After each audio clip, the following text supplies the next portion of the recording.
concrete up and so that the slopes can be readjusted. And so that has already been completed. The asphalt will be when we do the overlay. I will tell you, since it kind of goes into the next item, but they are planning to be substantially complete probably the middle of September. The way it's looking right now. There's still a little bit of work left to go. Yeah, I was just about to ask you. I went out today, took a look around, and I mean, they installing a sprinkler system out right now? They're still installing sprinkler systems. Yeah. That's Okay. right. You know, they just put the sprinkler system in and Right. the sod down, and they're doing that, doing some flooding. There's still some work to be done around on the little bit of work on the grading, but not much. They've almost. Okay. And hopefully the overlay will be open for next Thursday for the road itself, if they can get it all cleaned up and milled down.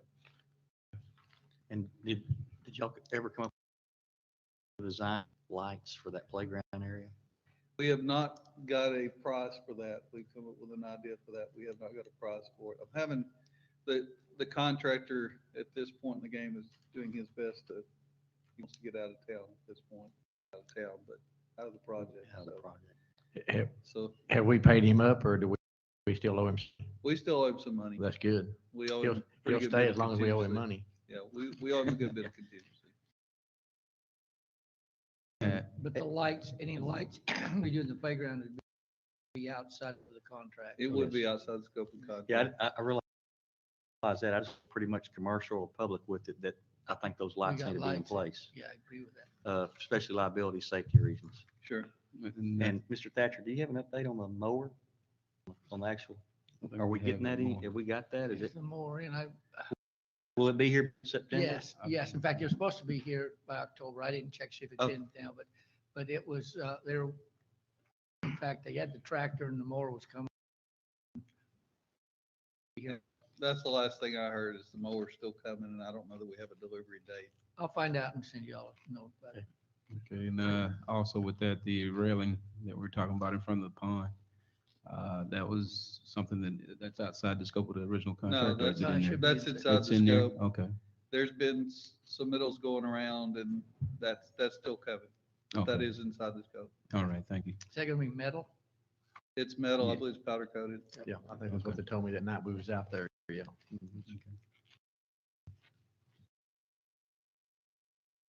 Do we have any further questions on this item? If not, the floor is open.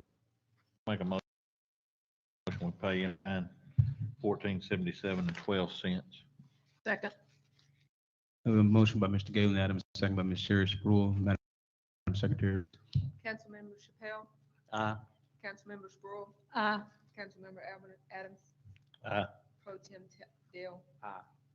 Motion carries unanimously. We'll now close that item. Move on now to item 4. Item 4 is a consider pay request number 23 for cemetery turf installations for work on the new sports complex. This is pay request number 23 for cemetery for the sports complex. It's for $41,659.61.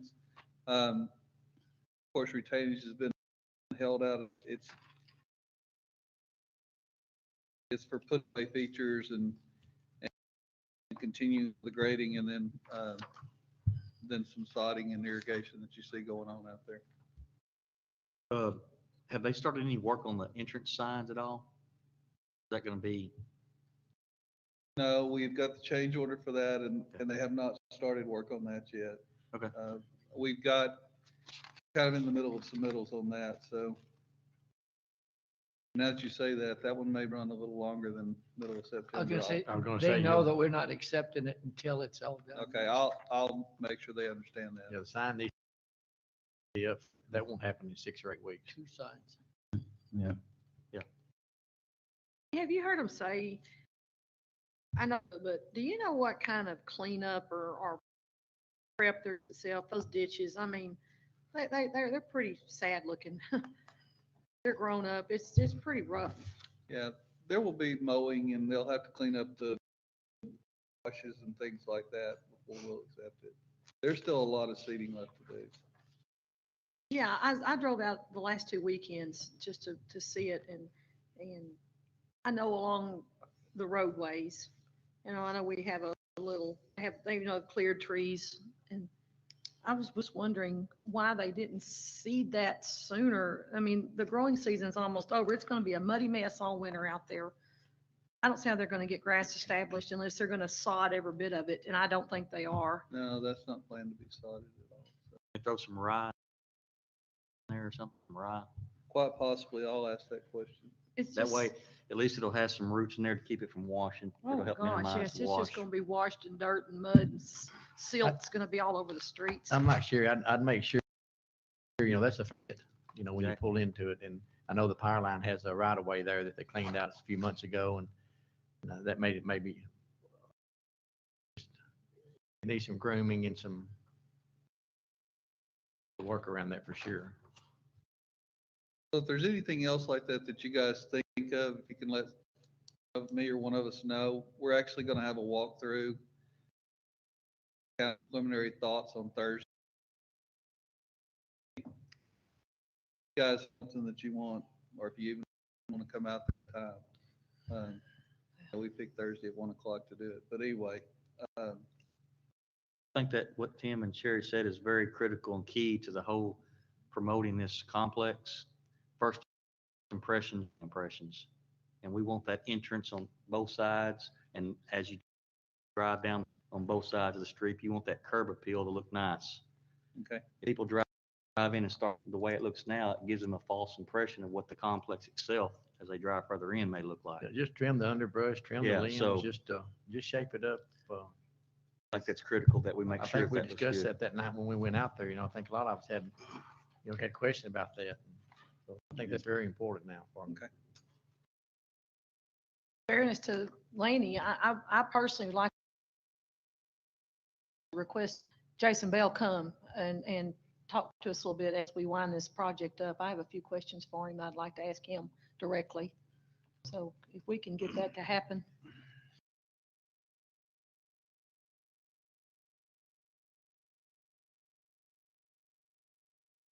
I'll ask.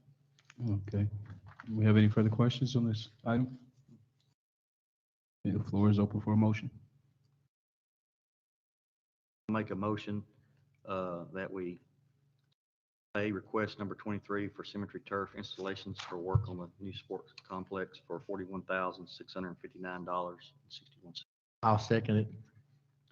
I have a motion by Mr. Henry Chappelle, second by Mr. Tim Dale. Madam Secretary, record the vote, please. Aye. Councilmember Sproul, Aye. Councilmember Adams, Aye. Pro Tem Dale, Motion carries unanimously. We'll now close item 4 and move on to item 5.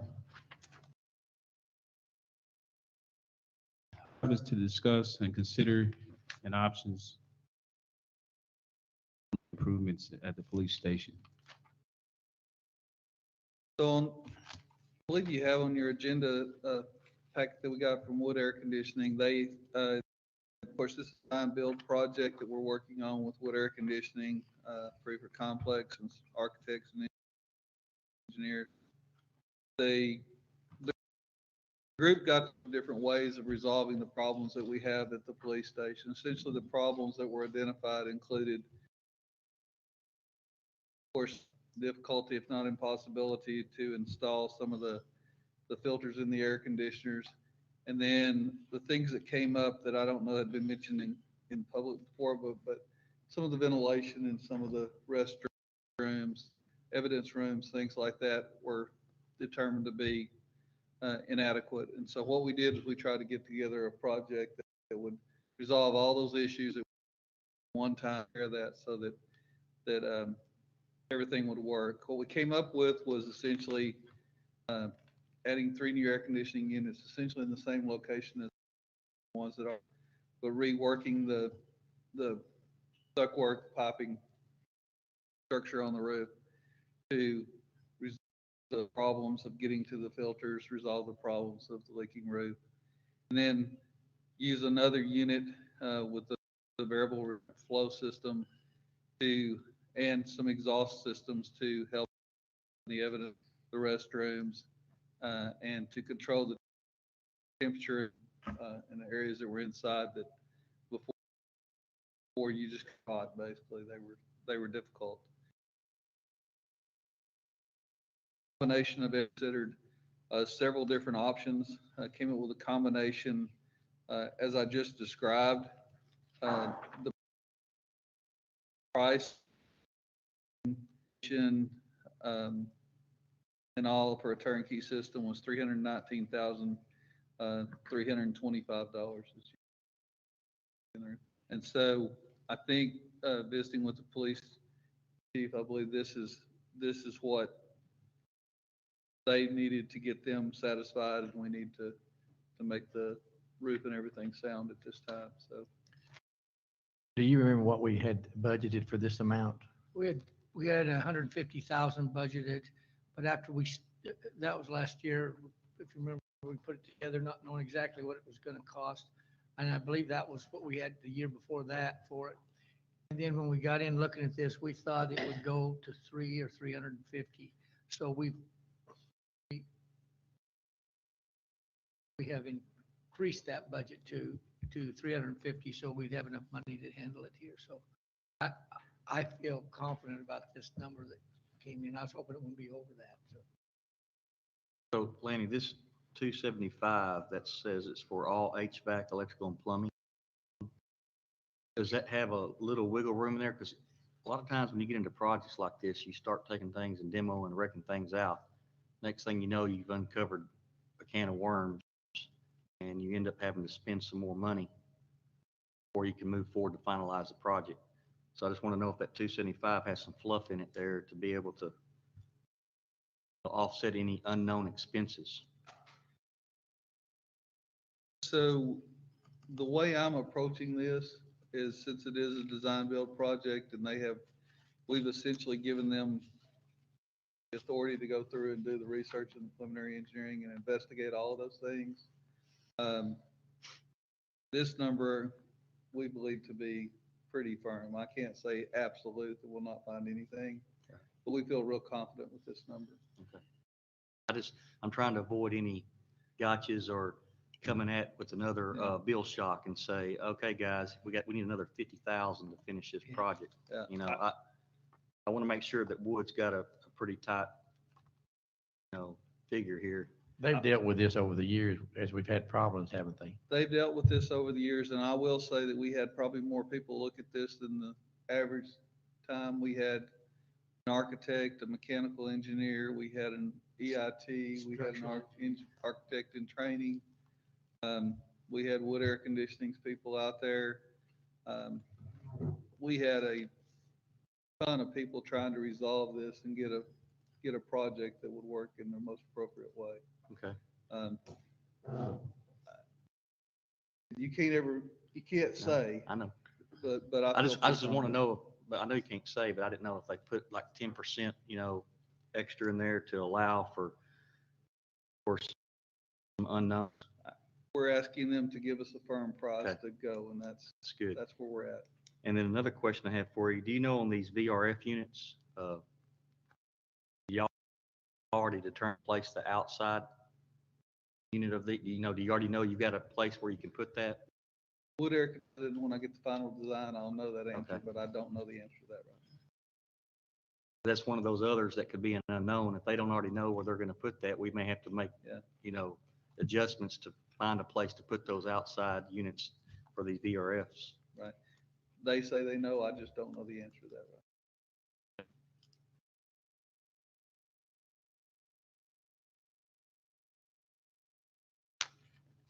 right. Okay, council, we have any further?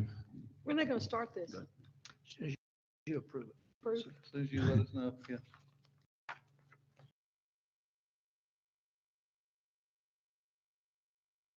Make a motion to consider these options here from KSAC improvements to the police station as stated here from Wood Air Conditioning. Okay, we have a motion by Mr. Timdale, second by Mr. Galen Adams. Madam Secretary, record the vote, please. Councilmember Chappelle. Aye. Councilmember Sproul. Aye. Councilmember Adams. Aye. Pro Tem Dale. Aye. Motion carries unanimously. We'll now close item 5 and go to item 6. Item 6 is to consider award of School Street elevated storage tank bids. So August the 12th, we took bids for School Street elevated storage tank coating, modifications to it, which included essentially the standpipe or the entrance, the pipe that goes up the center of the column. We have 9 bidders that bid on this project. The low project was GM Roberts doing business in Corona Mineral Wells, Texas.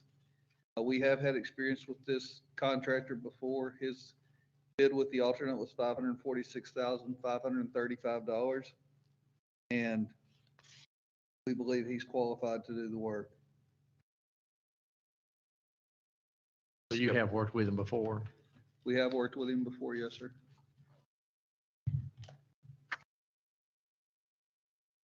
Question, Lynn. Under the, here, there's 2 items, item 1.08 and 1.09. Does the tower currently not have the time system install? So there was some mention of those, I believe, in the inspection report. Is why we're reworking those. So we do have them, they're just having to be Well, the reworked to ladder bring that's inside, if I remember right, was in real bad shape. Okay. And so we're just reworking that. The safety climb, Well, I'm just seeing for the price for the safety time, because cellular towers, so that price looks to me like it's a totally new install. That's why I'm asking. it is. It's taking the old one. Okay. Anthony, I can't remember. Does that have the safety climb? Do you remember? It needs to be done. It's for liability reasons and the safety of the crew that, works on the towers. They need that there. They need to know that a safety climb to attach to. Sure, sure.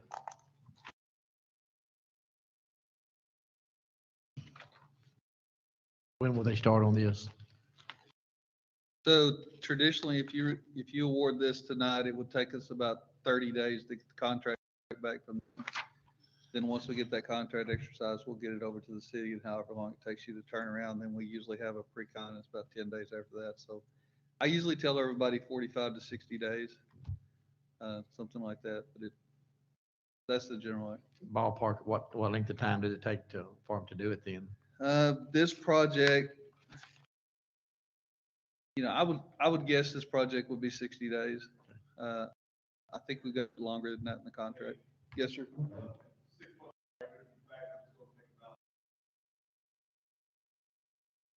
Okay. Yeah. That was my next question, because you've got multiple cellular carriers on there, and you're going to have to coordinate with them to get antennas off and then get antennas on.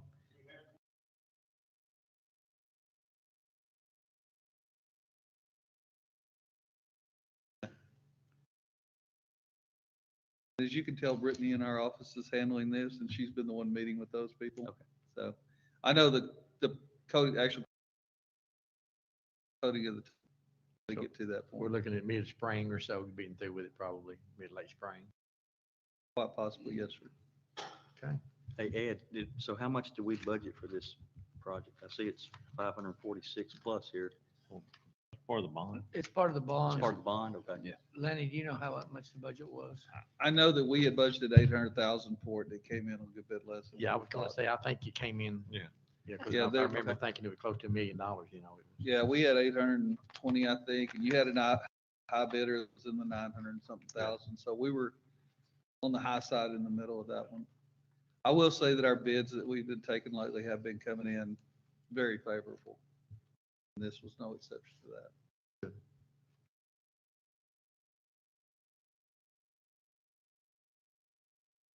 Okay, if there's no further questions, this item is open to the floor. Make a motion that we, of the School Street elevated storage tanks to GM Roberts Incorporated. Okay, we have a motion by Mr. Galen Adams, second by Mr. Henry. Madam Secretary, please record the vote. Councilmember Chappelle, Aye. Councilmember Sproul, Aye. Councilmember Adams, Aye. Pro Tem Dale. Motion carries unanimously. We'll now close up on to item 7. Item 7 is to discuss and consider options regarding extending utilities to the southwest part of Bill Ratliff Freeway, the US. So at the last meeting, we had talked about this where we were wanting to add a new, we had a request for a new facility for the Texas Department of Criminal Justice out on the loop. And the question was to them. And so we had come up with a few options. We've passed those options and I was ready to share with you now. I set a package on your desk with some options. After looking at the sewer and talking to the builders,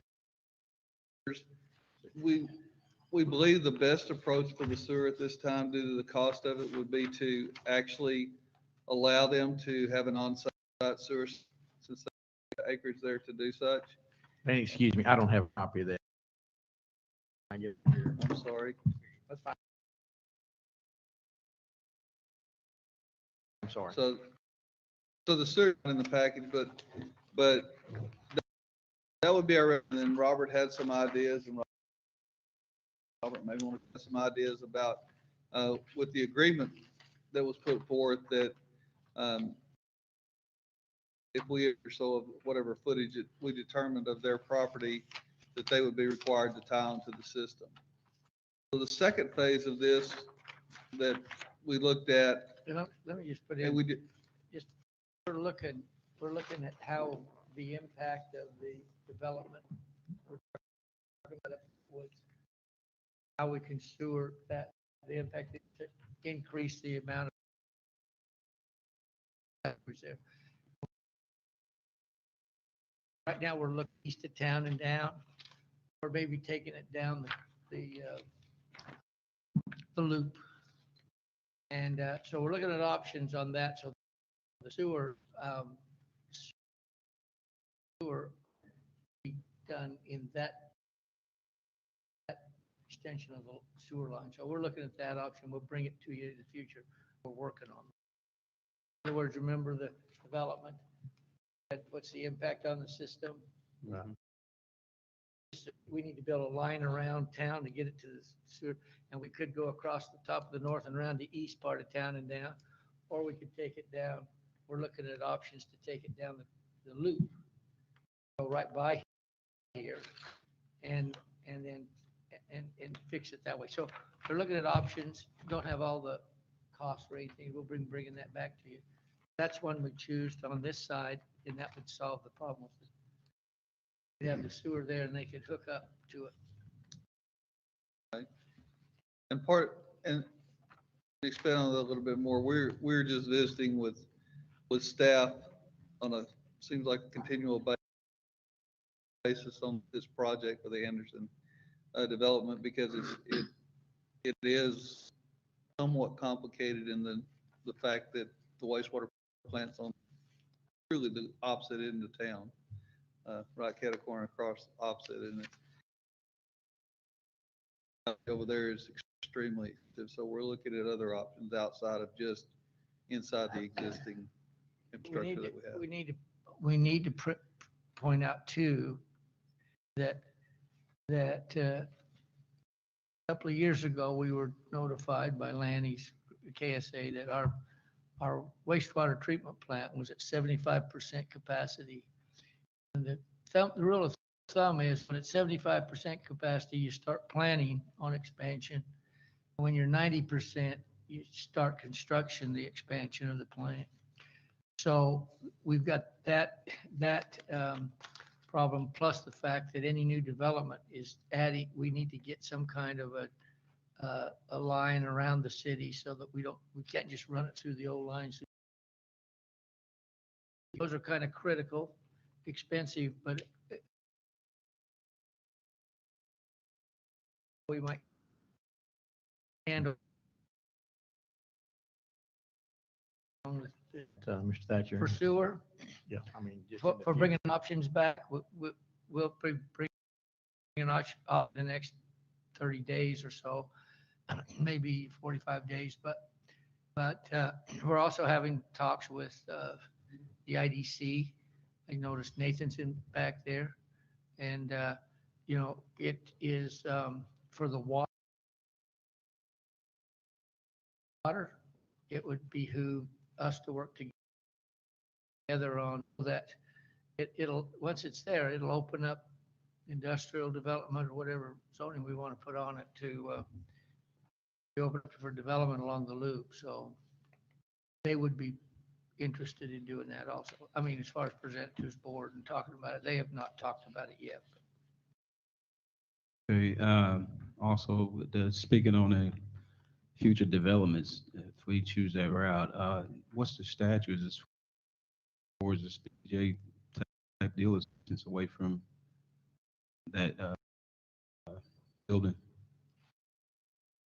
As far as, Other, As far as, once they get set in, I Right. mean, there's certain parameters they have to be, they have so much distance they got to have away from Residents and residents and, numerous things.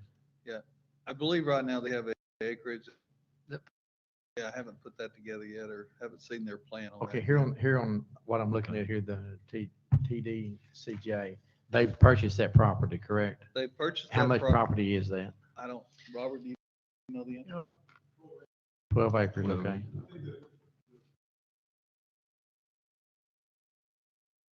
It is 1,000 feet. yes. 1,000 feet? Okay. From a school, from a church, from a place that sells alcohol, from a residence. I mean, there's a lot of, My understanding is when they purchased the property, they intended to provide their own site sewer system, and that's why they bought the acres.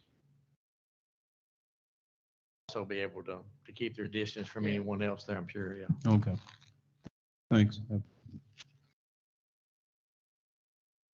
So the second thing that you asked for had to do with the getting water to the system, and we looked at it, last time we talked about looking at different ways and numbers. So the first sheet that you have is a cost estimates run. Exhibit that you have after that would show that routing. So essentially, if I remember right, there's 3,500 feet of 2-inch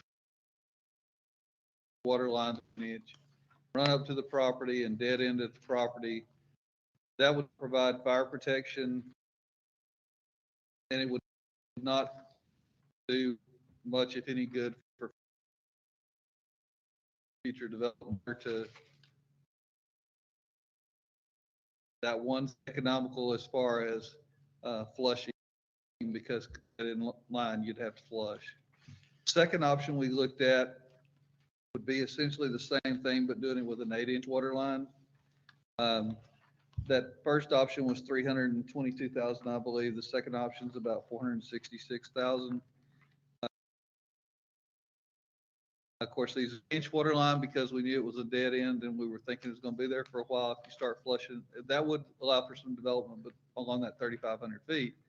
But if you go to a much larger line, you just end up flushing so much water.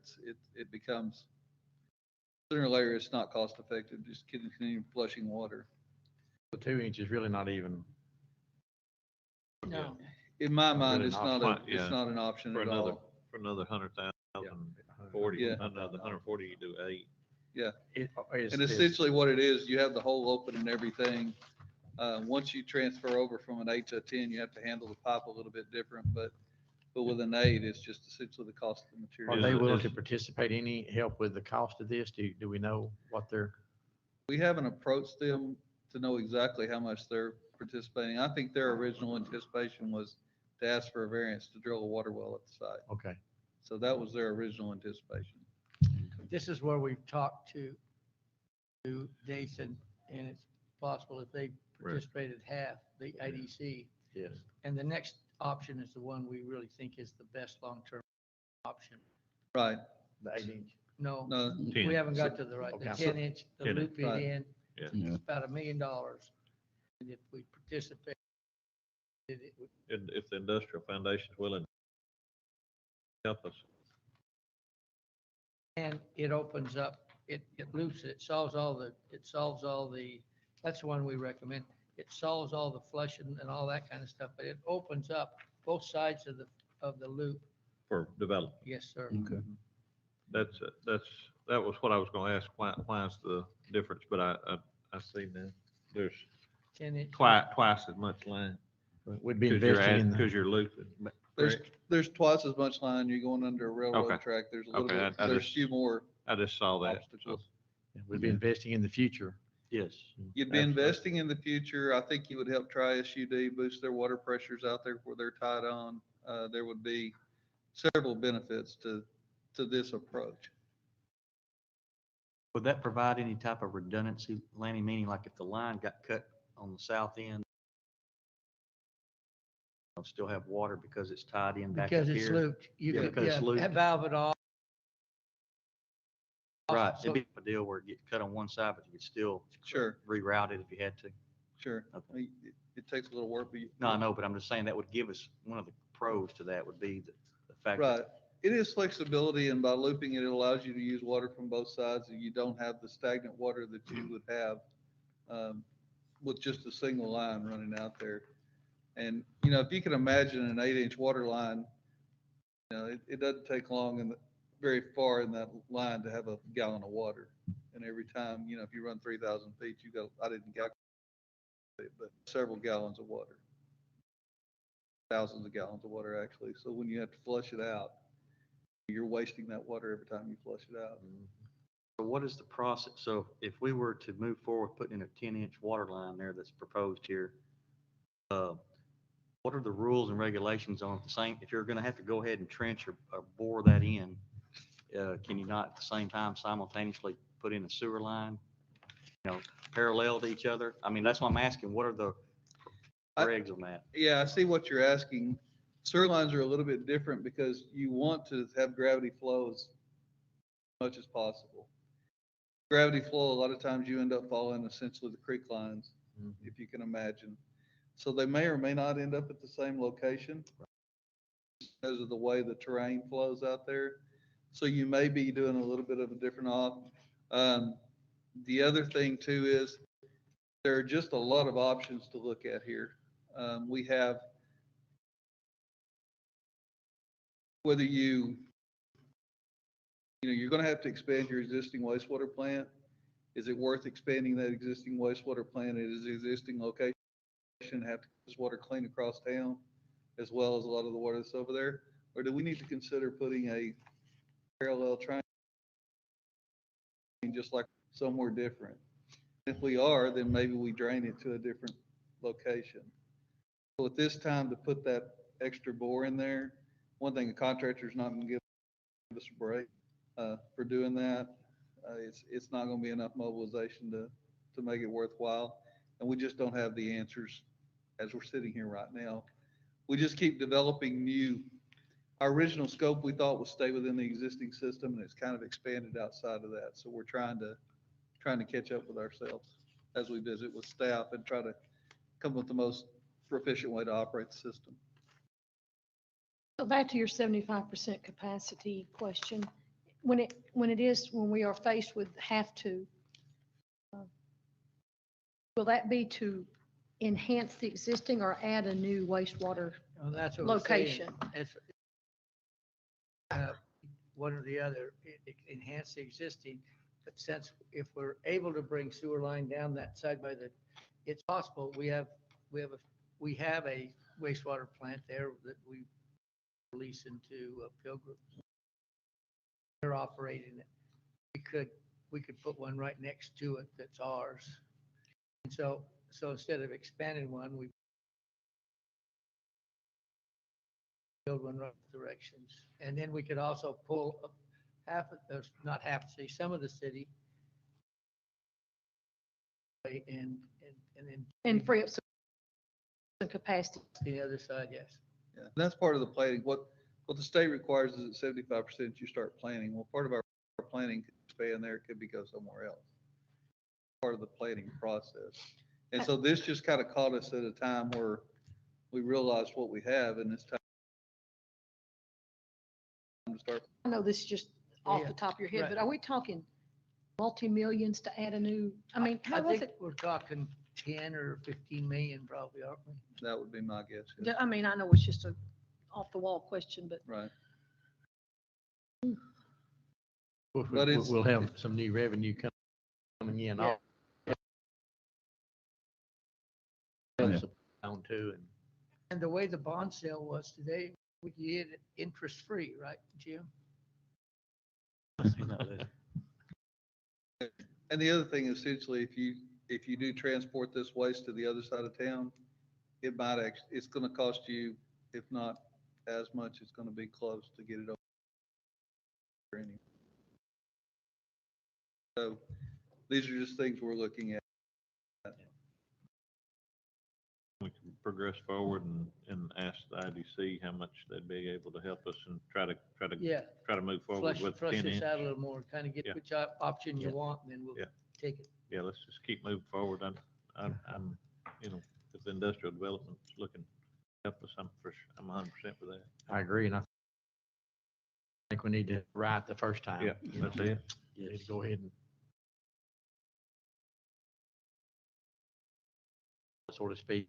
Downfall in the past is some of these areas taken care of for development prior to trying to happen hasn't been done for whatever reason, and I just we don't want to make that mistake. But don't we need, wouldn't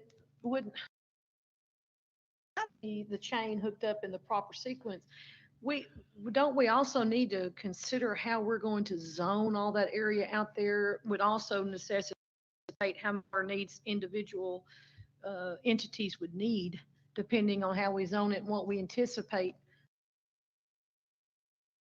I mean, On the zoning map right now, expanding it to get it where it really is and looking at the ETJ and things like that. That's something Robert's been kind of working on, and we've been trying to help him with, just because of what you just asked there. And that goes back, there's a lot of, there is, but, and then on that end of the loop where I think we're talking about is, I mean, you've already kind of got Pilgrims in that area, you've got Preferred, you've already got a lot of industrial out in that end of the corridor. Come that way. To me, there's just a lot of, Just and anticipate maybe if this or this, then this would what we. because if Pilgrims ever expanded their processing capacity, they would need more sewer and then, you know, and all They- that. Of course, they have their own plant. But is it, It's is it at capacity? Well, I don't know, but they have the ability to expand it. They have the ability to expand it themselves if they need it. I would Okay. think it would be, but I wouldn't know. I because just- We gave it, you know. It's a lease, isn't it? They asked Well, us- at least, yeah. I Yeah, think they- yeah, they that's a were- better term, yeah, it's a big lease.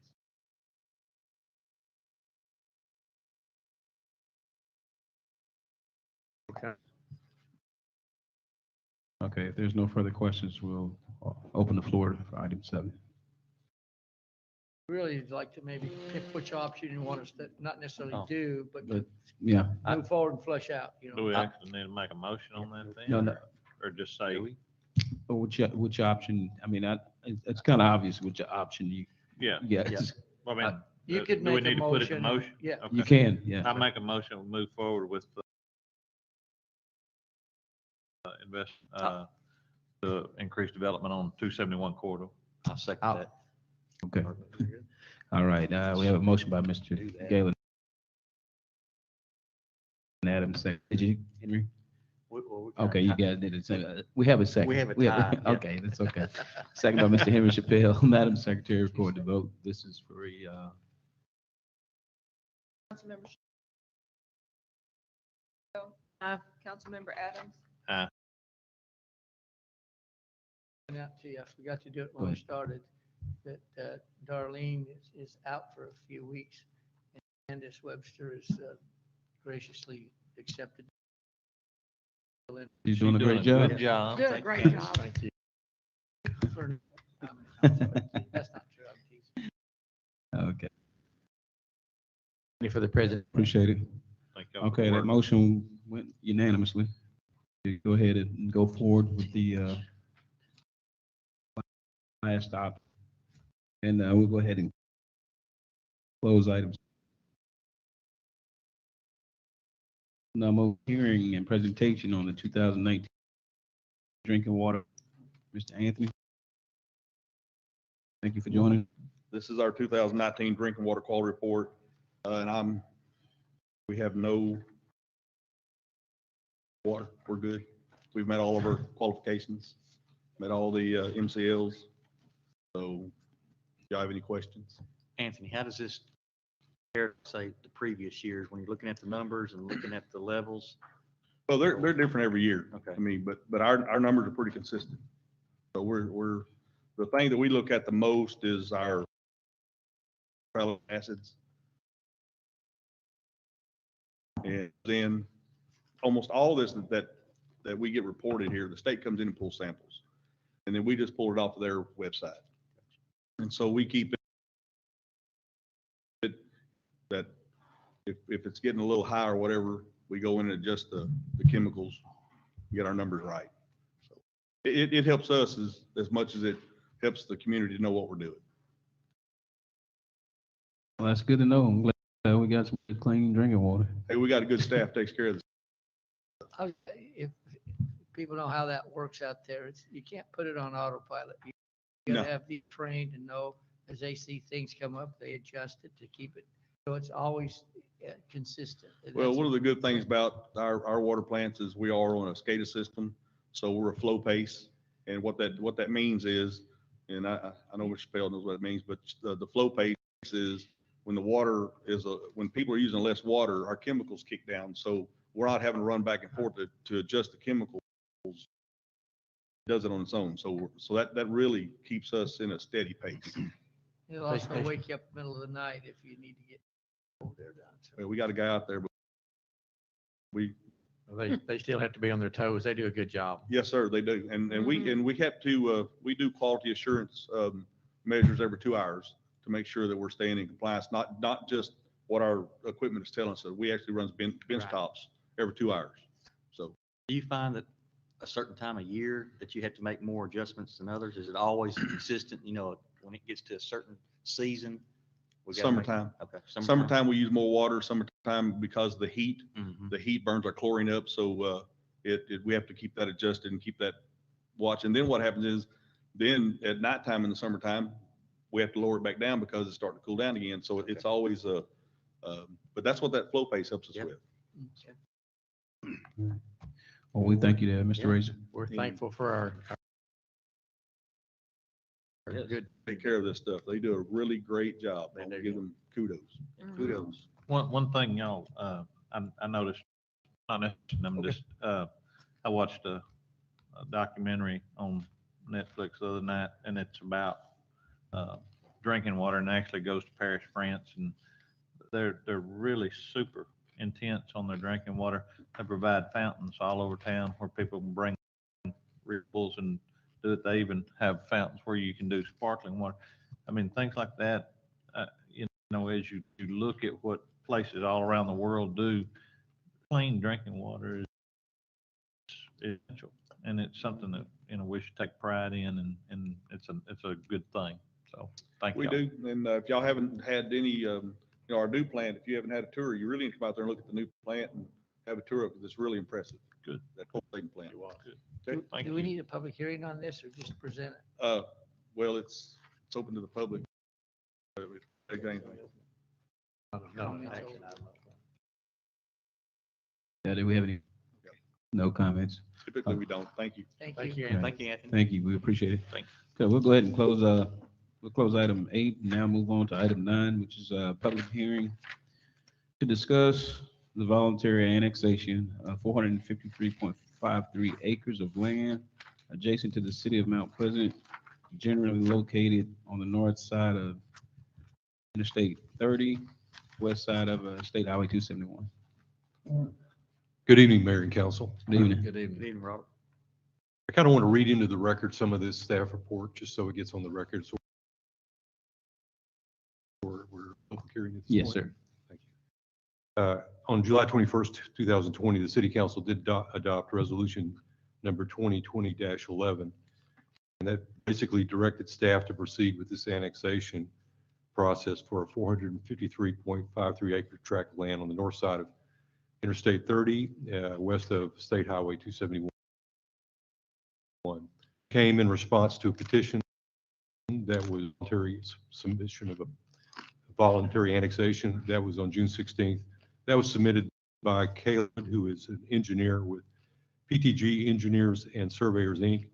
And that company represents the owners of a 39.78 within this proposed annexation area. In addition to that request, the city of Mount Pleasant has elected to annex city-owned property that includes all of Lake Tankersley and the city-owned parkland, which that totals 113.75 acres.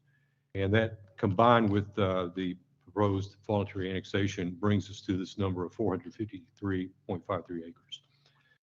The state has a particular process we have to adhere to in this annexation process.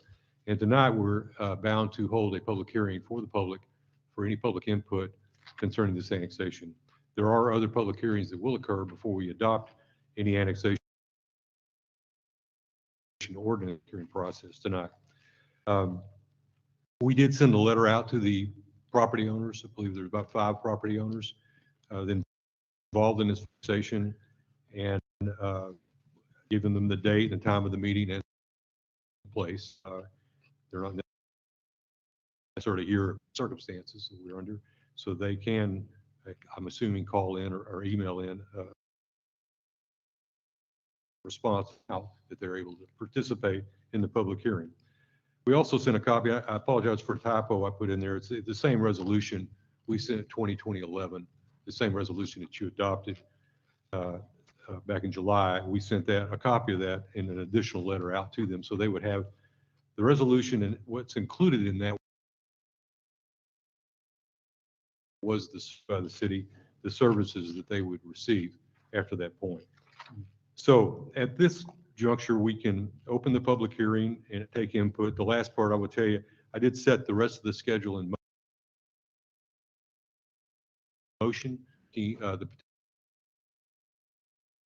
petition out.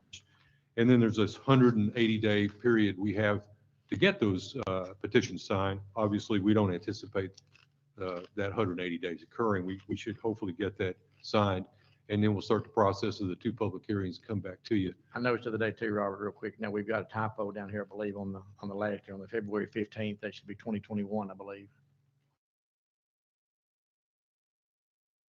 On February 3rd, 2021. Oh, it's February 15th, 2020, the council will be required to hold Second a second public hearing. public hearing. I think that should be The last- 2021. The last bullet point. Oh, the last one? Yes. Oh, yes, sir. Just typo, I think so. Okay.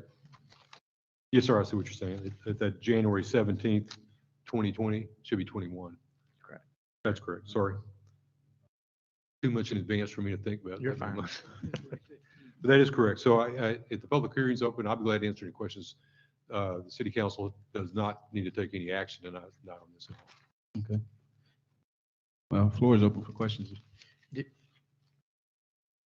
Did any of this come before the planning and zoning yet? Have they? We held a planning and zoning commission meeting last week, Okay, I was thinking and we informed them and just went ahead and had a meeting to kind of get them up to snuff on what was going on Did with you have any this participation from landowners? public You weren't hearing, free, but okay. it was a posted agenda. Okay. They could have, Thought it was. but we didn't get any input. And they don't have any, we wanted them to know. Right, just to be informed about it. That's good. Yeah. Because of the future development stuff that's going to occur with this, they need to be brought into the process to let them know what's happening. Madam Secretary, we have any public comment? Okay. We thank you, Robert. We appreciate it. Thank you, Robert. Thank you, Robert. Okay, at this time, we'll go ahead and close that item. Move on to item 10, which is a public hearing on proposed tax rate.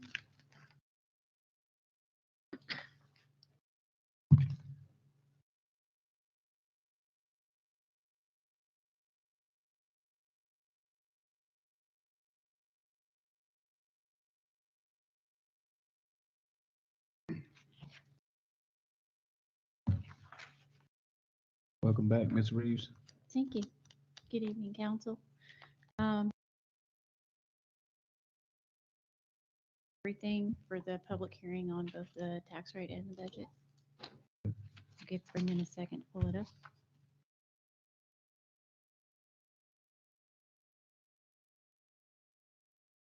Hmm?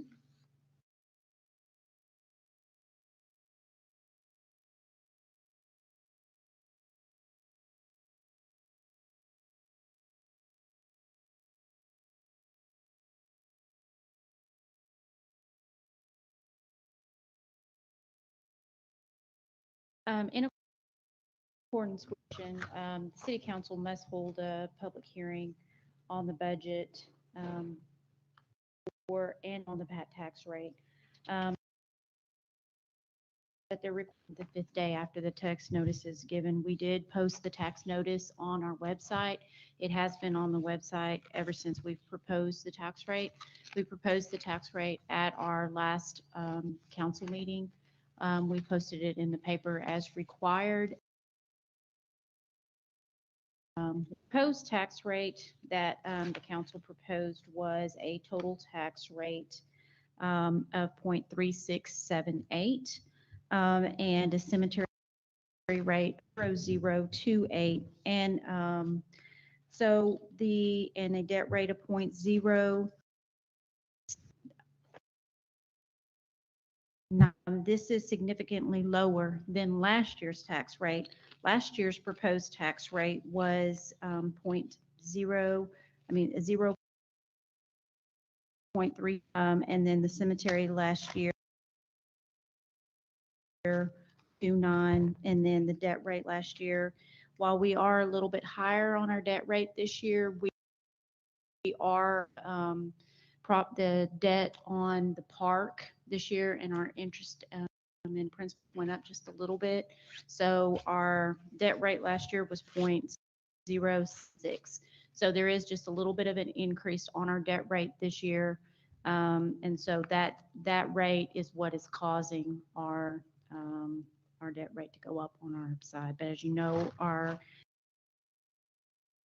M&O, and that M&O rate is what funds our general fund.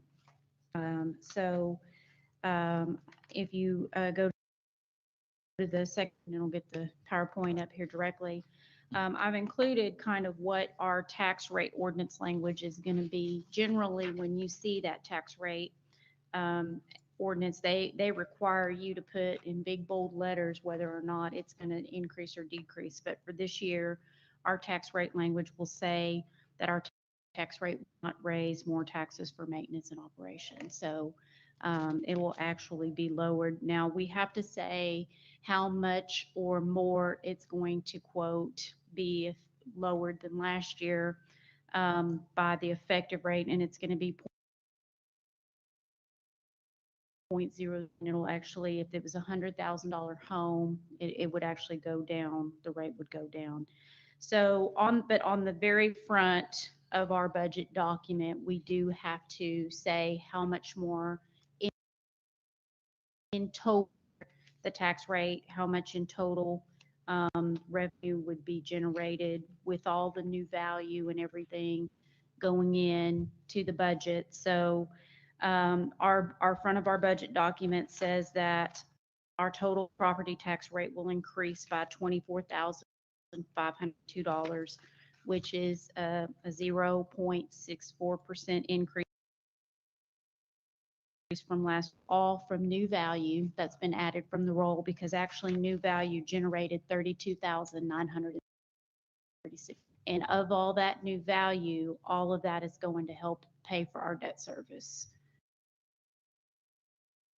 Is all the new park debt that came on the books. So the total budgeted revenue on our M&O side is actually going down. So our general fund reserves, if you want to go over, we've kind of gone over that. Our general fund reserves is $2,255,000, which is about 70 days. That's how we want to get to about 75 days. So this year we $100,000 to go into like a contingency line. We're hoping we won't have to use that contingency line, and then that will go into our reserve. Utility fund, we're at 120 days. That is kind of where we are for 100. That's where our goal has been for that. Y'all said that's where y'all would like to keep that. We are estimating that our rollover will be about $100,000. And so one this year out, we'll kind of see where that up. Our utility water revenue is still, we're still getting, so we'll see where our water revenue ends up. We're monitoring that water revenue closely. General fund, we've kind of gone really through the general fund budget quite a bit. I just wanted to kind of reiterate that just a little bit. There's no step increases or co-staff in this budget. We have no new employees added. We have no budgeted except what we've already discussed, which in the last meeting, which is really no significant capital. Our health insurance increased to 10%. We were thinking we were going to be about, our HR director was able to really negotiate down and cap that at 10%. So we were really fortunate with that. We've absorbed most of the park operating cost and put a little bit of buffer in the park budget for that. But all operations, we've maintained the status quo or cut. On the next slide, you'll see where kind of, again, sales tax continues to be of our revenue. And sales tax, as we've discussed in our financials, is continuing to hold strong. But again, we've done a very flat budget for sales tax, being conservative since we're not really sure for COVID. And then property tax rate. Overall, if you look at general fund revenue, our revenue compared to the 2020 budget is down by $123,000 overall. And we've done in our expenses as well, and we've done a very, very good job of trying to maintain a budget of the city with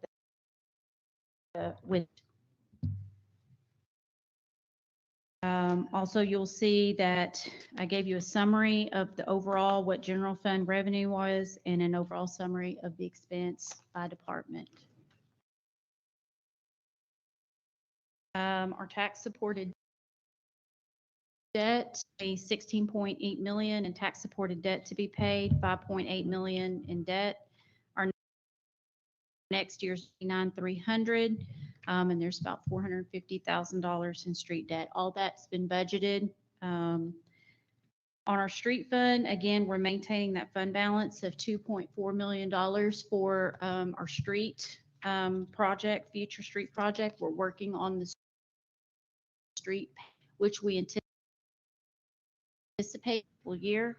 Once that street pavement assessment is completed, at that point, we'll be looking to come to y'all on our capital plan for the streets and look at maybe some potential street replacements. And maybe at that point, we'll look at where do we want to maintain that street fund balance.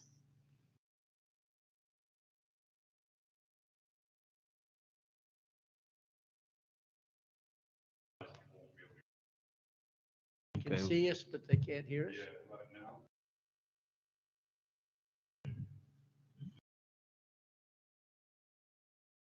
We'll just, So are you taking the video down too, or just the?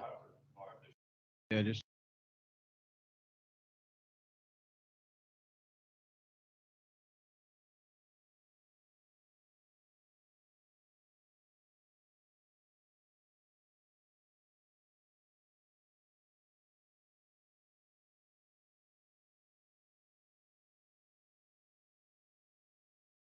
Please don't. Please don't. I'm sorry. Is it that bad? Well, do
On the street fund, the fund balance is, again, 2.4, and that will be used for future,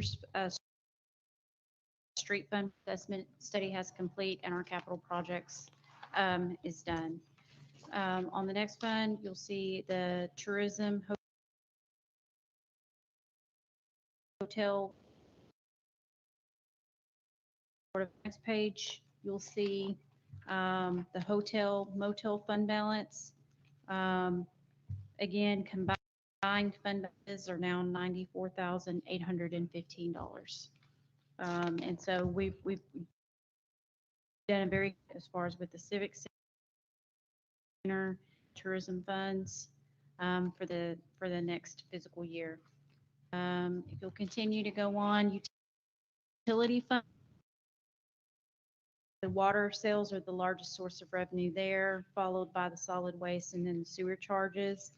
If we go to the next slide, water sales, we estimated flat for the 2021 year, which is a very slight increase over last year.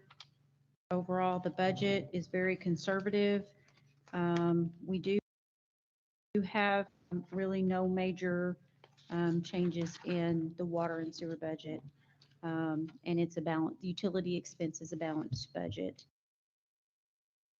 Service, we will fund approximately $1.6 million debt service from the water and sewer debt. It was about $5,000 less than last year. Our water, our debt service schedule is very consistent. And that's all I had on well the funds balanced and are very conservative.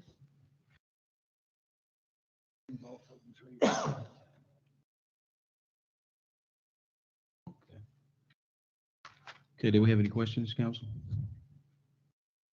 Let me just say that where we are this year on the budget is so much, it's night and day till last year. Scott and Ariel, if you remember Ariel and Cardona and I tasted, we thought it was night and day from the year before, but let me tell you, this is the way it ought to be, and you stay on it every month, and you get a report every month. And she was at IDC today and did it, and Mikhail was, and they're just so pleased with being able to get real numbers and so forth. So, but this budget process, and the way they all should be working, and I applaud her for her knowledge. Everything in the right shape it should be. Appreciate that. Thank you, sir. I forgot to tell her that you all said no new people. And I said, well, we promised that we would hire a parks person this year and then one in next year because we need it for the new parks. And when I told her that, I forgot to tell her that's supposed to be in there. So she said no new people. I said, we got to put that. No, Kelsey said no new people. So she's really the right person for the job. So. Yeah. Okay. All right, well, this is a public hearing. Madam Secretary, do we have any public comment? No, sir. Mikhail, I really appreciate your concise presentations you give us. It makes it much easier to make sense of all these giant numbers. And it's very well done and very, very concise, but effective. And I really appreciate that too, because I need visual aids. I went Thank over you. that with her a few weeks ago and said, make sure you do it like this. I taught her how to do it. I'm sure. Yeah, I bet. I want to give the kudos to Uh-huh. Sorry, Ed.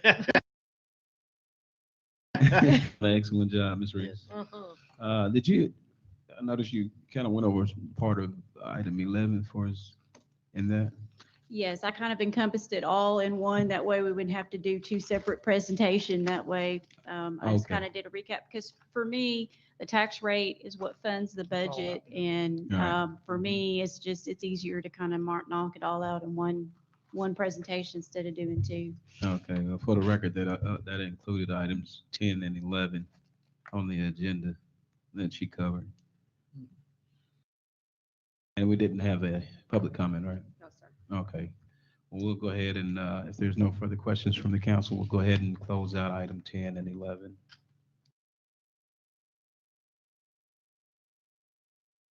Okay, at this time, we'll go ahead and move to item 12, and that is to consider approval of ordinance 2020-12, adopting the fiscal year 2020-2021 budget. Again, council, I've done the presentation on the budget. We have had no comments on the public hearing. According to the Truth and Taxation Law, following the public hearing, we've done everything, we've discussed everything. I feel like I've made all the changes that you've requested in our budget. And so once you've approved the numbers, then I will go back and take those numbers and put those in a bound budget for y'all with all the pictures and everything, and prepare a submission to the GFOA of the United States and Canada for the budget award with your permission.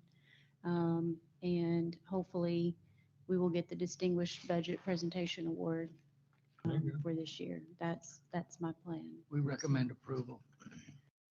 I think we've hashed it out pretty good, so I'm gonna make a motion. We move that we adopt ordinance 2020-12, adopting the 2020-2021 budget. I'll second that motion. Okay, we have a motion by Mr. Galen Adams, second by Mr. Tim Dale. Madam Secretary, please record the vote. Councilmember Chappelle, Aye. Councilmember Squirrel, Aye. Motion is unanimous. Thank y'all very much. Thank Thank you you. again. Thank Michelle. you. Thank for all Appreciate the it. Work on this. We appreciate it.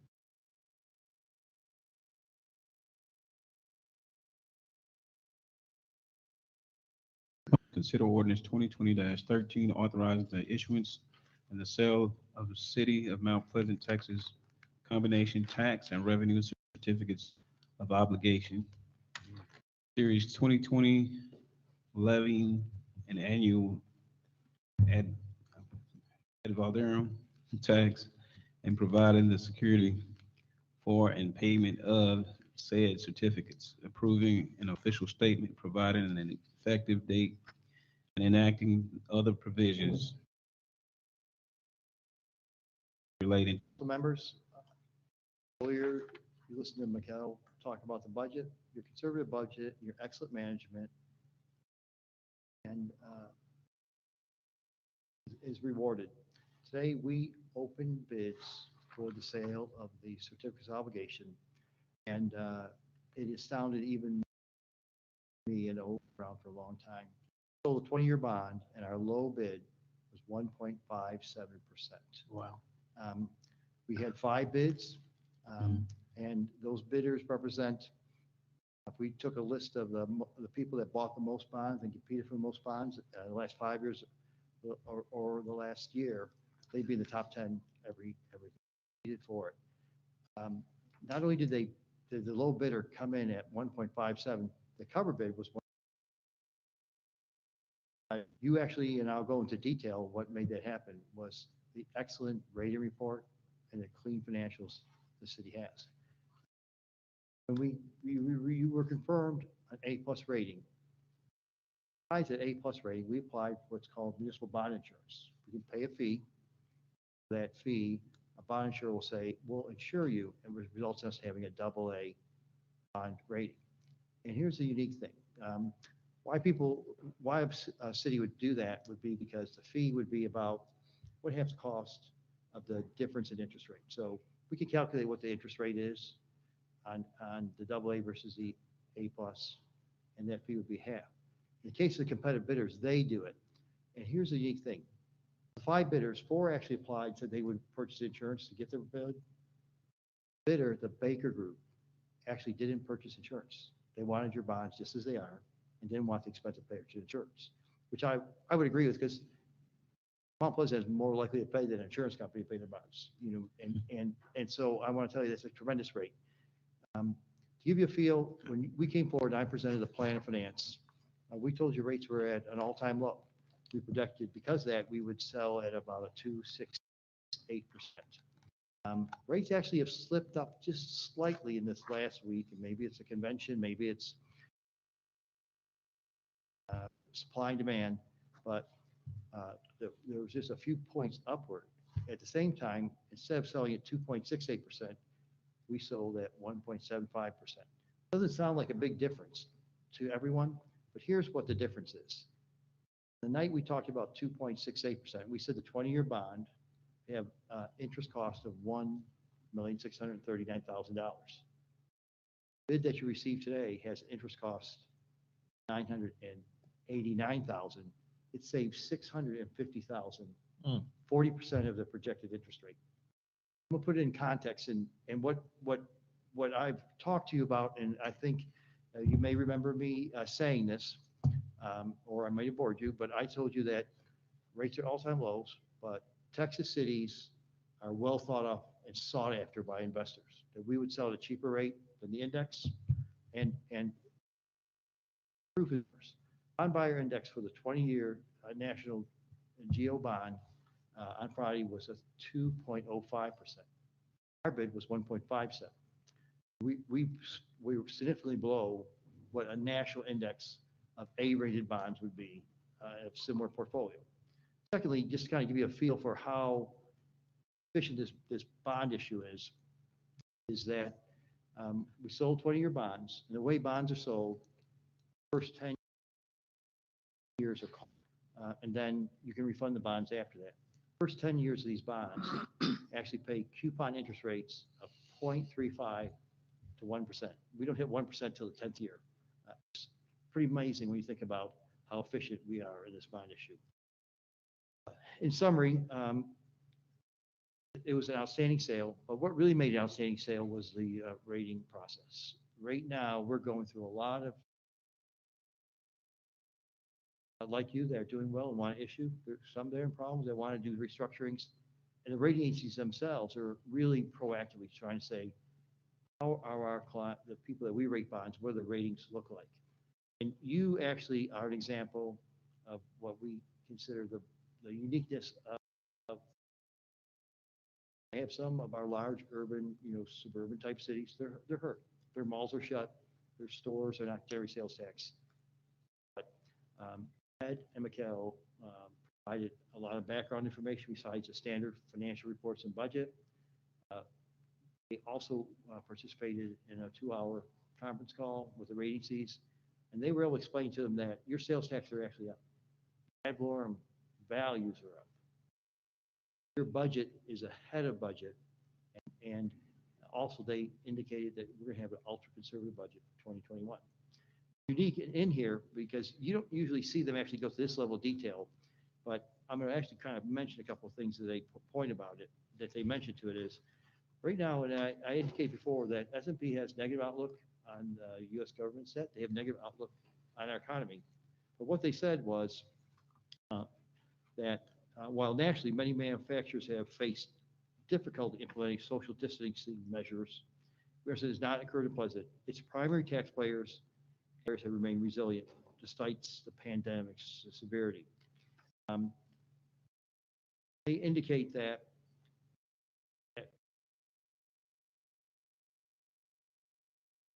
here in Mount Pleasant, we've had limited impact.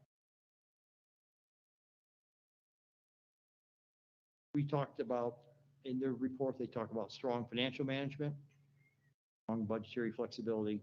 But the one thing that caught me by surprise, and again, made when I called Ed and Mikkel to talk about it, I'm sure that that they smiled on the other side of the phone. They talked about it. They talked about historically the city's had some operating deficits.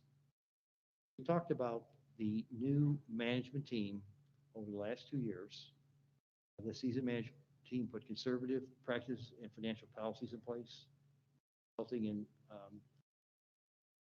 in positive operating outcome on 2019 in the audit and a projected one in 2020. So it's kind of unusual to actually point out specific people, but congratulate Ed and Mikkel. Impressed the rating agencies. I know that both Ed and Mikkel with all that good information, we're disappointed that we weren't upgraded. But again, I want to point out to you that it was a very positive report. They indicate that continued economic diversification and growth in this community would lead to higher ratings, which is important, that there's nothing fundamental that restricts us from being higher. But at the same time, they're very cautious, again, about the economy and our overall COVID situation. So as I indicated when I talked about selling the bonds, there's investors that need to put money aside. There's a lot of liquidity on the marketplace. They're looking for quality credits, cities that have strong structural ways to pay their debt, and places where they think their money's safe. And so the bids we received were outstanding. For the 20-year bond issue, I can't remember selling one at 1.57% in my entire career. Doesn't mean it hasn't happened, but my memory doesn't go back that far. So I want to congratulate you, Mayor, your council, for your leadership and the conservative budgeting and financial policies you put in place. Congratulate Ed and Mikkel, their management of the community, for the policies and procedures they put in place, for the excellent presentation. So the positive reflection of that rating means that we had really good rating results in this process. During the day, also, I want to put in context that when we sold bonds this morning, there were a number of bond sales. It took a long time to go through the whole process. And I'll be honest with you, we were very concerned, like, how's that going to affect us? And again, your credit quality stood head and shoulders with you, and you had successful bids. So as your financial advisor, we're very pleased and thankful to participate in this project. We recommend approval. I'm prepared to answer any questions. I apologize, I was on my phone when someone reached out to ask me a question. Some of my partners are at other communities, and they asked me some questions. But let me also kind of just tell you what your credit quality means is that you talked about the sewer and the water projects. And again, we sold a 20-year bond issue, a little bit backloaded. If it was level amortization, it would be equivalent of a 25-year issue. And on your own credit, you sold at 1.57%. The way the Water Development Board works is they would look at the index, and we would say we're an A+ rating, and they'd say, what's that index at? 2.05%, and they give you a subsidy.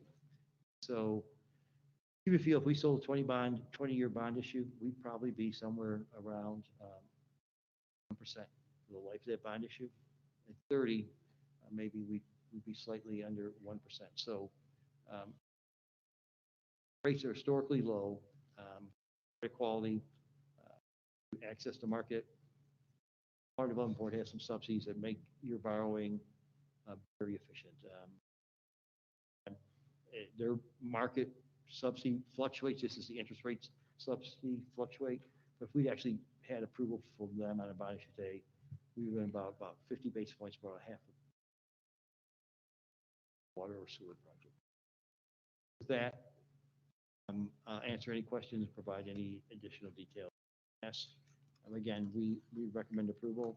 I want to thank also your bond counsel, Jeff is here, for writing and participating with us with the set of documents for the agencies, executed documents, have filled in the blanks with the actual rates of the low bidder. If you approve the agenda item, he'll ask to be execute document, submit to the Attorney General. Follow our practice in Texas that the Attorney General will review and approve that transaction, indicating that's a valid obligation, all procedures and Okay, thank you, sir. Council, do we have any? So thank you very much for the presentation. Yeah, we certainly thank you, sir, on behalf of myself, the council, Ed and Mikhail. I know they've done a lot of great work, and there's been a few others that's in the background. Obviously, Scott and Ariel. How many years have you get been, all that together? How many years have you been helping the city of Mount Pleasant with these bonds? well, my firm has for many years. So I'm in the a- past few I'm a- years, so we're improving. Is that what I'm hearing you There's say? no doubt that you're improving. And let me say, well, the rating itself hasn't changed. But our, It is but our, but clearly our, indicated our that audits you're and on a things and our positive financial trajectory. strength and our presentation Every aspect of it is. are taking care of business is better. And let me put it this way, the best way I think you understand is that not only is it improved, but I actually believe, and we discussed this with the agencies, there's nothing that you could do differently to make your rating better.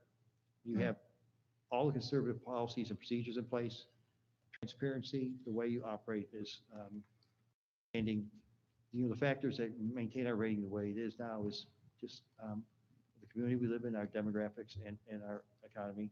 As it grows, our rating will grow, but, there's not one thing I could make a recommendation to Ed or Mikkel to say, this is something you should do or could do to help your rating. You've got that, it's put in place, and the results are showing.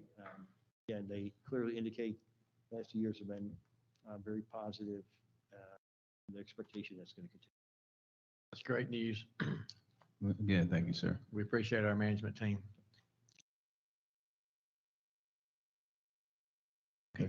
Say anything for us? I think everything's very well covered. I was gonna brown nose on Reed also.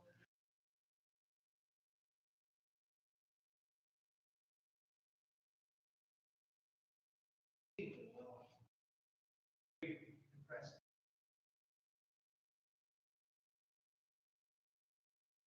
Thank you, sir. Thank you very much. Appreciate y'all being here tonight.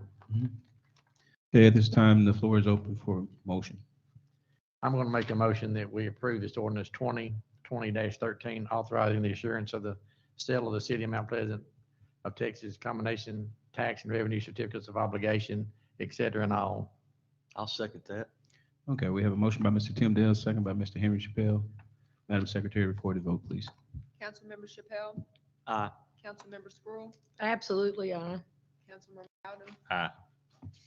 Pro Tim Dale, Motion carried unanimously. We'll now close that item. Really appreciate Jeff and Jim driving all the way out here for our meeting tonight. All the work you do, but then you share with us. We appreciate it. Thank you, guys.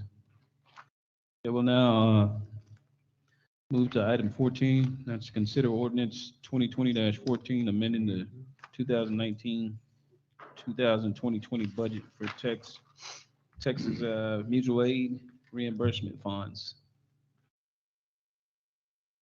The fire department received a check from mutual aid in the amount of $62,616 from TIFMAS.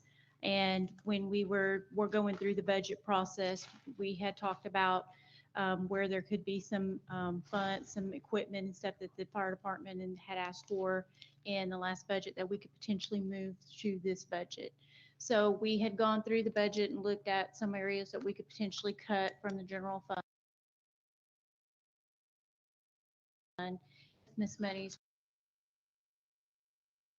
in the previous year when we received the money this year, we went through and looked at all the stuff that they had budgeted that we that they potentially wanted, and this is a budget amendment to bring that revenue into the 2020 budget, and then to allow the fire department to purchase this equipment and take it out of the 2021 budget and place it in the 2020 budget.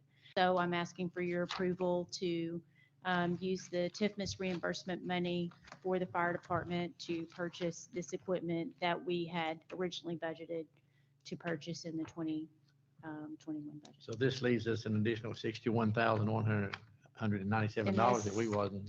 This is part of anticipating that this. money that we built Great. into the contingency. That's great. Okay. Absolutely. Okay. Do we Very have any pleased with that. questions? Okay, floor is open for a motion. -14, amending the 2019-2020 budget for the Texas Mutual Aid Reimbursements Funds. Second motion. Okay, we got a motion by Mr. Henry Chappelle, second by Mr. Galen Adams. Madam Secretary, please record the vote. Councilmember Chappelle, Aye. Councilmember Squirrel, Aye. Councilmember Adams, Aye. Pro Tim Dale. Motion carries unanimously. Thank you also, Chief McRae. Yes, sir. Thank you. That's great. Thank you, Chief. Okay, we'll go ahead and now close that item. We'll move on to item 15. And that's consider resolution 2020-15 certain area of the city contains conditions which are detrimental to the public health, safety, and welfare of the community and constitutes a blighted area. Council, we have Wes, if you remember Wes, working on that grant downtown.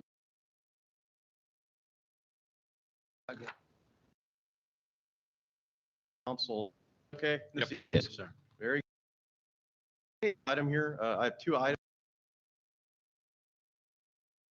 Back to back. This first item is resolution, application to the Texas Department of Agriculture. Again, for downtown Main Street improvements through this grant. This grant is for $500,000 city match. This resolution, the slum and blight resolution, is simply defining an area where the project is going to exist. Within this grant program, the primary objective of it, and so of course we have to show that we are eliminating slum and blight in the application and defining an area that has conditions that are slum and blighted. We have simply defined it as the Main Street area as attached. So just for clarification, it's going to be a $500,000 grant, and then on top of that, the city will contribute 75, so it'll be a total of 575? That's correct. Okay.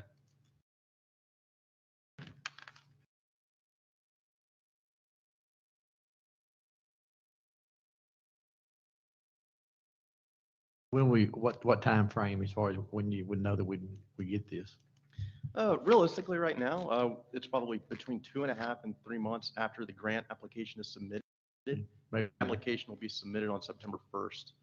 So maybe you will get a nice little, maybe a nice little Christmas present, I was gonna phone say call that. around that time, where they're saying, hey, your project has been funded. I was gonna say it'd be a nice Christmas present you had for Certainly. our citizens.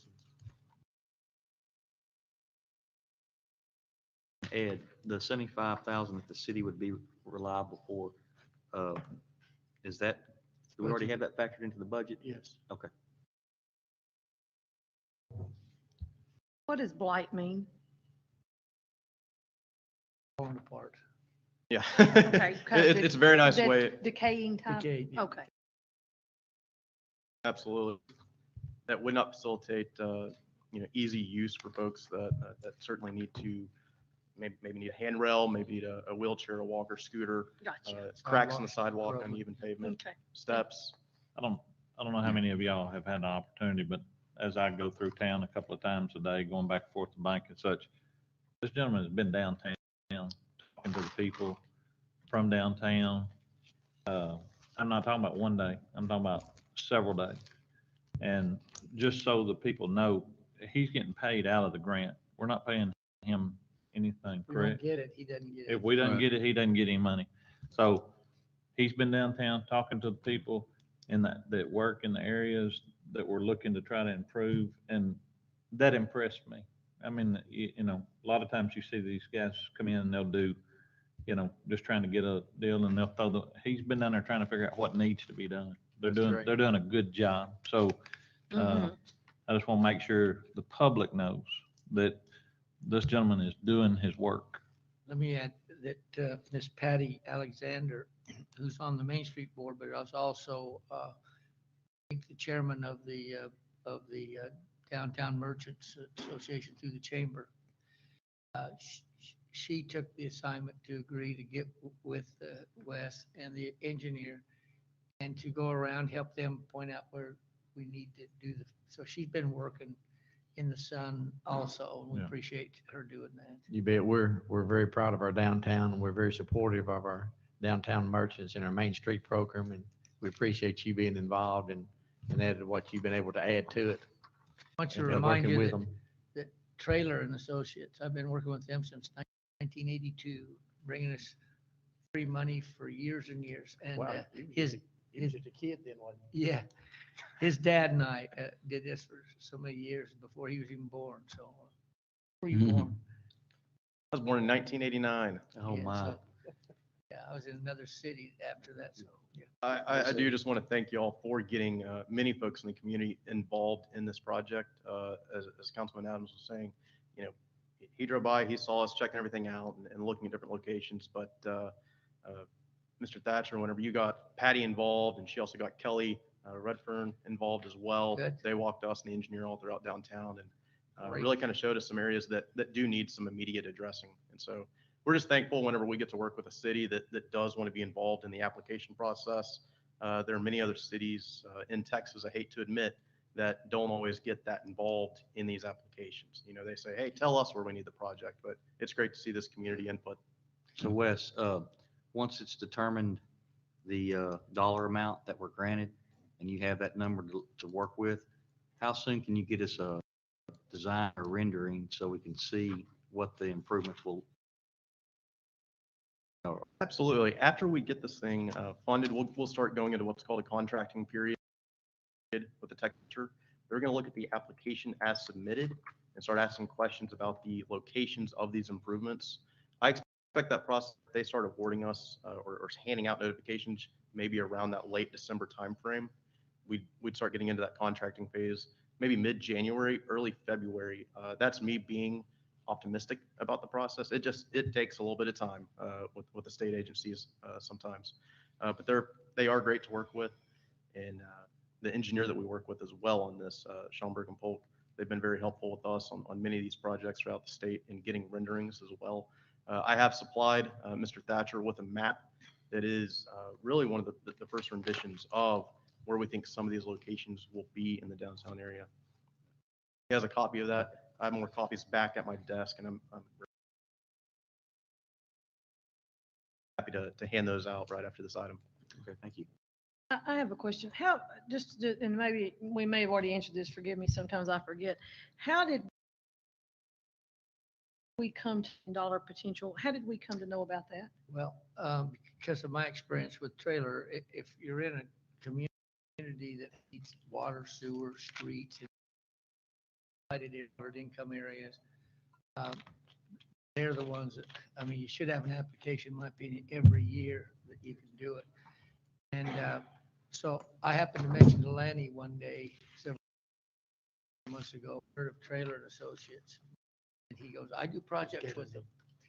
And so he called West Cape. And when you're in a city that's got the low to moderate income people in it, you know there is opportunity. So you just call them. They came, they looked at what we had. They said there's a grant coming up September 1st for So infrastructure. you more or less just Called him and thought said, to come and. call and ask them if Yeah. there's any opportunities, and of Yes, course they knew it. So that's how this Yes. started, yes. this opportunity. Yeah, you talk to them, say, what are the other deadlines, what, and the more you apply and get it, the less chance you have of getting it for a while. You're ready. We haven't ever applied that I know of. So we're really high this year. I think we're gonna have a Christmas present. Thank you, Ed. We Yeah. like presents. Yeah, yeah. Do you wrap your own, or do you have someone wrap them? No, I have them.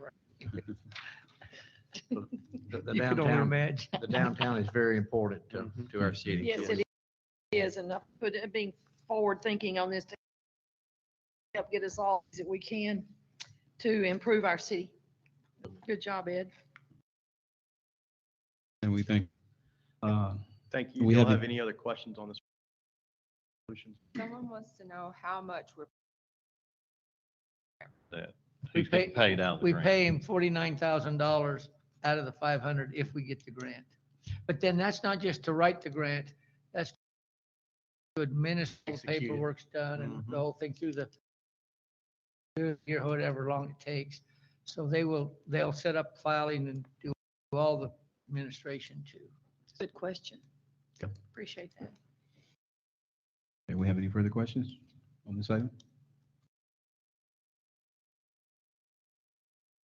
I'll make a motion that we approve the resolution 2020-18, the finding and determining that a certain area of the city that contains conditions which are detrimental to the community, constitutes a blighted area. Second motion. Okay, we have a motion by Mr. Tim Dale, second by Mr. Galen Adams. Madam Secretary, record the vote, please. Councilmember Chappelle, Aye. Councilmember Sproul, Aye. Councilmember Adams, Aye. Pro Tem Dale. Motion carries unanimously. Thank you. We'll move right on into the next item, which is consider resolution 2020-16 of a 2020 Main Street program application to the Texas Department of Agriculture, authorizing the mayor to act as the city's representative in all matters pertaining to the city's participation in the Texas Community Development Block Grant Program and committing local funds to the. Okay.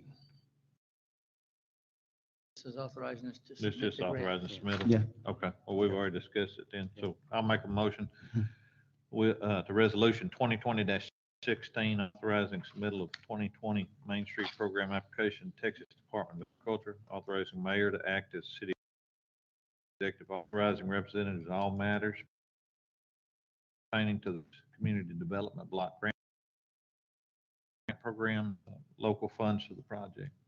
I'll second that. Okay, we have a motion by Mr. Galen Adams, second by Mr. Tim. I'm sorry, Mr. Henry Chappelle. Madam Secretary, record the vote. Aye. Councilmember Adams, Aye. Councilmember Sproul, Aye. Pro Tem Dale. Aye. Motion carried unanimously. Again, thank you there, Mr. West. Hey, thank you all again. We appreciate it. We appreciate all the hard work you're doing. We really do. Likewise. If y'all have any questions, y'all know where to find me. All right, thank you. Thanks Thank for you. coming all Thank the way you. up. Tell your dad hi. Okay, we have now closed item 16. Item 17 is public comment. Madam Secretary, we have any comments? Yes, sir. Please address the questions we all want answered. Not placed on administrative leave. There is an army of supporters behind not rest until the city manager is dealt with. 3 of you are up for re-election in a short 8 months. There needs to be an investigation done and made publicly.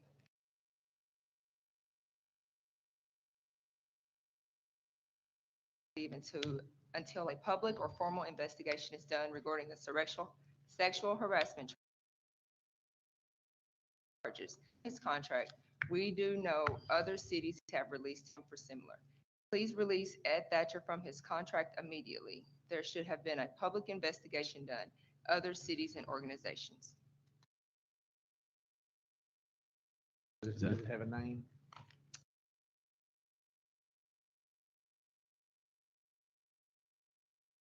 Annie Johnson. Annie Johnson. Then the last 2 were from Corey McGraw. Corey McGraw.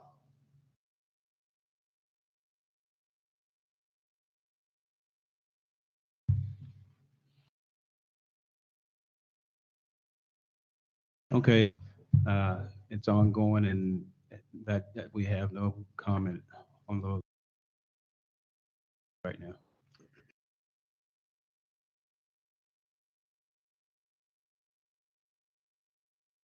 Okay, that's it. Yes, sir. Okay, we'll close public comment at this time and we'll move on to item 18, the city manager's report. Mayor and City Council, I wanted to just, you're aware of a couple of these, but I just wanted to restate it. That the new police chief, Mark Buman, will be here September 15th to start his, he's been clean. Appreciate all that Kyle's been doing to help do that. Mr. Chief. John Ingram, official, he was the head building official in Paris. He lives in Mount Vernon. He started Monday here today is 7th day.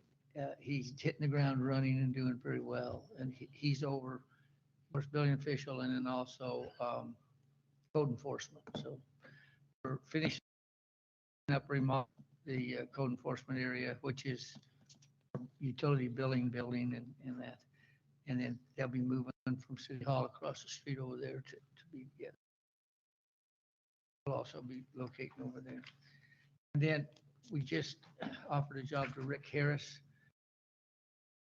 He's been Parks and Recreation Director in Commerce. Later, he went to Rowlett, served there as a Recreation Manager. He's now in Greenville as a Recreation Manager, Assistant Parks and Rec Director. He'll be starting here as Parks and Rec Director on August 27th. And by the way, I'll send you a release on him tonight or and then later this week, we'll have it in the paper like we did. Can we get,